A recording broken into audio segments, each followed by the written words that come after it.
Mitigate your risk so you don't lose your assets. Let's hear from the nation's leading asset protection attorney, Doug Lodmell. Investing Secrets with Kevin Attride.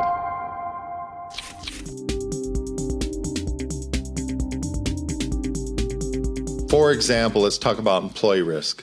It is one of the biggest risks that employers have. And if you happen to be in California, it's probably your biggest risk. In the life of a California business, virtually every California business, if it stays in business long enough, will end up with an employee lawsuit.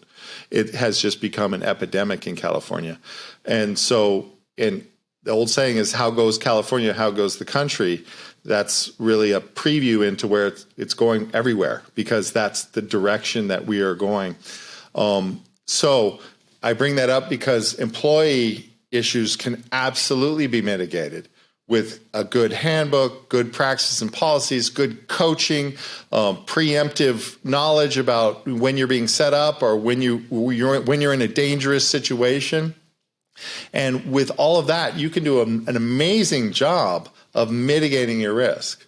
And so, if you have employees and you haven't thought of that, you should be thinking of that. And there's a great company called Cedar Solutions, which is where I'd recommend you go if you need employment help. But that is an example of just mitigating risk. If you have a business, just understanding where your risk points are, doing a threat analysis and understanding, oh my God, this is where we would have the biggest risk, and then taking actual steps to mitigate it. So actual mitigation in the way you do things in the world is step one. Step two would be to get insurance for those things that you just can't fully mitigate. You are always going to have some risk associated with, like I said, driving a car. If you have a business that requires you to have a fleet of trucks, well, okay, insurance is definitely going to be your best friend. You're going to have it. And so having good insurance and not disregarding it, and not ignoring it, and keeping it updated and reviewed and increased when it's appropriate, and making sure that you're actually with a company that's going to pay and not Swampwater Mutual. I mean, you really got to pay attention to these things and not stick your head in the sand.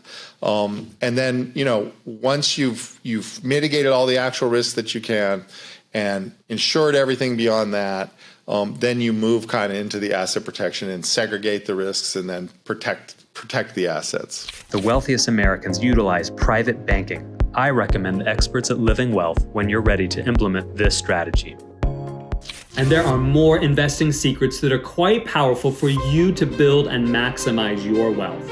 As a matter of fact, I've created a free guide to help you to be more effective in your investing journey. It's called The Top Investing Hacks the exclusive rich are not telling us. And I want you to take action right now by clicking the link in the description below. I want you to have this exclusive access so that you can understand the strategies and the tactics the rich use to maximize and grow their wealth. All right, it's time for you to experience financial freedom. The information contained in this episode are opinions not to be used as individual guidance. As always, consult your own financial team for your investment decisions.